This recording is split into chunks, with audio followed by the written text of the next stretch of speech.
नमस्कार दोस्तों, Nobel institute Sikar के इस यूट्यूब चैनल पे आप सभी का स्वागत है। चैप्टर वाइज एमसीक्यूज की सीरीज में आज आपके सामने है अगली कक्षा, जिसका पहला क्वेश्चन है उपयोगी के आधार पर कौन सी जल परिवहन प्रणाली को उपयुक्त माना गया है। ऑप्शन ए है open circuit, B close circuit, C आपकी ए व बी दोनों और डी इनमें से कोई नहीं।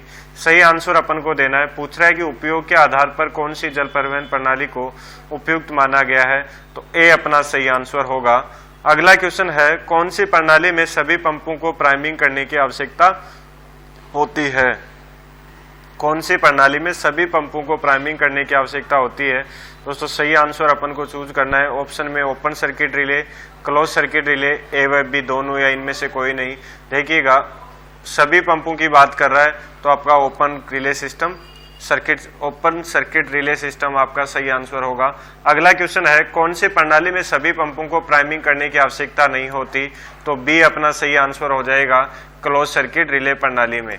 अगला क्वेश्चन है वाटर रिले सिस्टम में कौन से होज का उपयोग उचित माना गया है, कि वाटर रिले सिस्टम में कौन से होज का उपयोग उचित माना जाता है। ऑप्शन ए में कैनवास, बी में रबर लाइन, सी होजरिल होज और डी उपरोक्त सभी, तो बी अपना इसमें सही आंसर हो जाएगा। अगला क्वेश्चन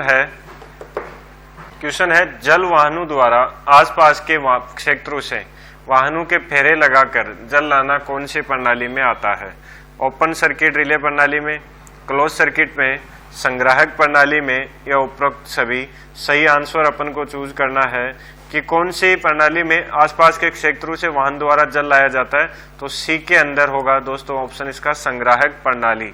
अगला क्वेश्चन है वाटर रिले सिस्टम में एक होज की बजाय समान व्यास की डबल होज का उपयोग करने पर दो पंपों के बीच की दूरी कितनी बढ़ जाती है, वो ये बताना है कि अगर समान व्यास के डबल होज का प्रयोग करते हैं तो दो पंपों के बीच की दूरी कितनी हो जाती है।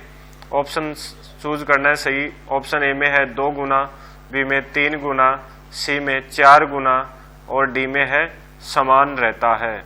तो दोस्तों आंसर आपका होगा सी, 4 गुना दूरी बढ़ जाती है। अगला क्वेश्चन है होज वाहन में कितने मीटर होज रखा जाता है।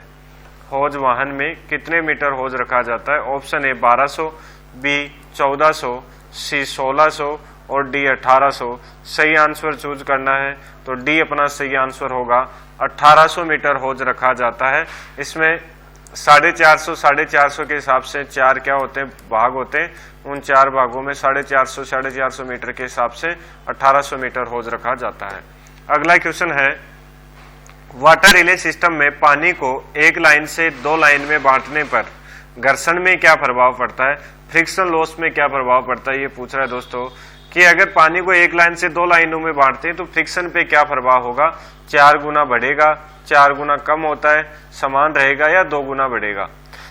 सही आंसर अपन को चूज करना है तो बी आपका सही आंसर होगा कि 4 गुना उसमें क्या होगी, कमी होगी। अगला क्वेश्चन है 70 mm व्यास के 2 लाइन कैनवास होज का उपयोग करते समय जल परिवहन प्रणाली में 2 पंपों के मध्य कम से कम कितनी दूरी होनी चाहिए। 70 mm व्यास की बात कर रहा है और डबल लाइन कैनवास होज प्रयोग कर रहे हैं, तो 2 पंपों के बीच में कम से कम कितनी दूरी होगी उसकी बात की जा रही है। सही आंसर अपन को चूज करना है। ऑप्शन में है 101 मीटर, 212 मीटर, 106 मीटर और 424 मीटर। तो सही आंसर अपन को देना है। तो देखिए 2 लाइन कैनवास होज की बात कर रहा है, तो 2 लाइन कैनवास होज 101 मीटर आपका सही आंसर हो जाएगी। कम से कम कितनी दूरी होनी चाहिए, 101 मीटर। अगला क्वेश्चन है आपका 70 mm व्यास के 2 रबर लाइन होज का उपयोग करते समय जल परिवहन प्रणाली में 2 पंपों से के मध्य कम से कम कितनी दूरी होनी चाहिए। देखो पहले कैनवास होज की बात थी, अब हो रही है 2 रबर लाइन होज अगर आप प्रयोग करते हैं तो कितनी होनी चाहिए। तो देखिए आपका ऑप्शन बी सही हो जाएगा, 212 मीटर। पहले था 101 मीटर और इसमें हो जाएगा 212 मीटर। पहले वाले में 2 कैनवास होज यूज कर रहे थे, इसमें 2 रबर लाइन होज का प्रयोग हो रहा है, तो रबर लाइन होज का होने से क्या होगा, दूरी बढ़ जाएगी।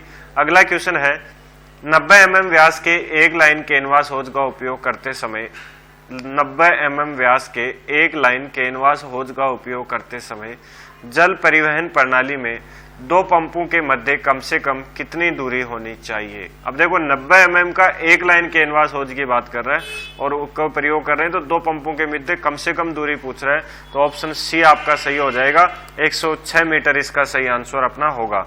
अगला क्वेश्चन है 90 mm व्यास के दो लाइन कैनवास होज का उपयोग करते समय जल परिवहन प्रणाली में पंपों के मध्य कम से कम कितनी दूरी होनी चाहिए। ऑप्शन 101 मीटर, बी 212 मीटर, सी 106 मीटर और डी 424 मीटर। तो डी अपना इसमें सही आंसर हो जाएगा 424 मीटर। अगला क्वेश्चन है 90 mm व्यास के एक line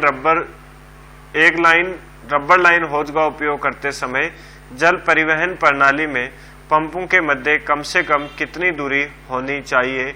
option 101 metre, B 212 metre, सी 606 मीटर और डी 424 मीटर।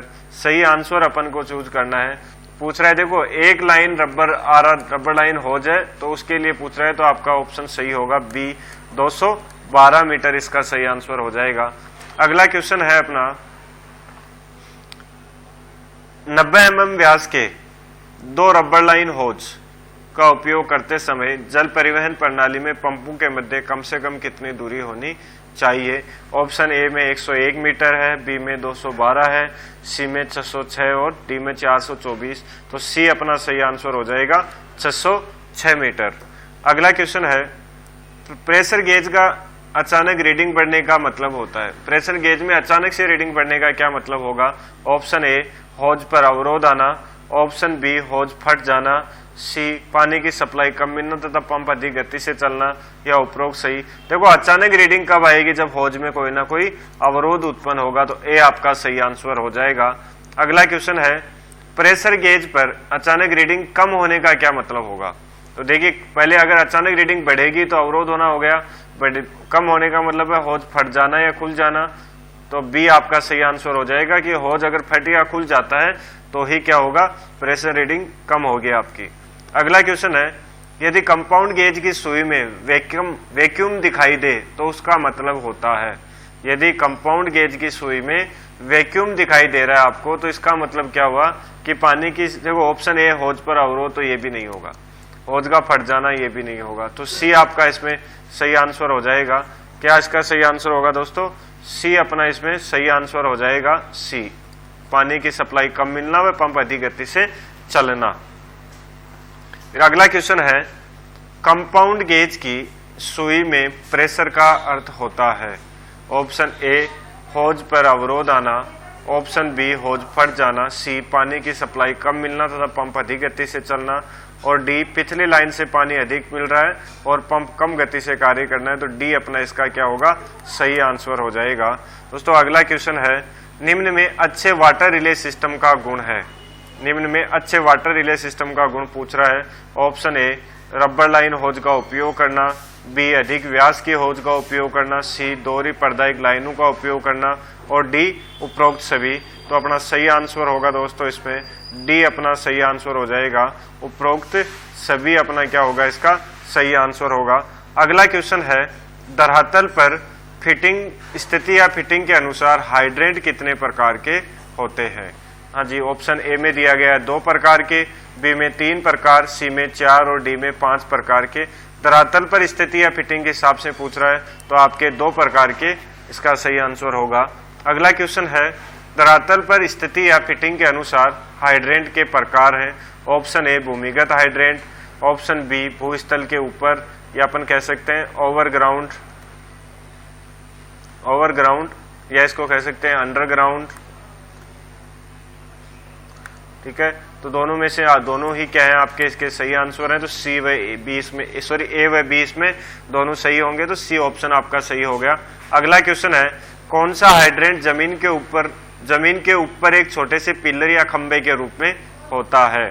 बहुत ही अच्छा क्वेश्चन है। ऑप्शन है पिलर या post type, B ground type, C A व बी दोनों और डी इनमें से कोई नहीं। तो ए अपना सही आंसर हो जाएगा, पिलर या पोस्ट टाइप हाइड्रेंट जमीन के ऊपर पिलर या खंभों के रूप में होता है। अगला क्वेश्चन है कौन सा हाइड्रेंट जमीन के नीचे एक गड्ढे में घिरा होता है। कौन सा हाइड्रेंट जमीन के नीचे एक गड्ढे में घिरा होता है? ऑप्शन ए पिलर या post type hydrant, B ground type hydrant, C A व बी दोनों। तो देखो जमीन के नीचे की बात कराए तो ग्राउंड टाइप हाइड्रेंट अपना सही आंसर इसका हो जाएगा।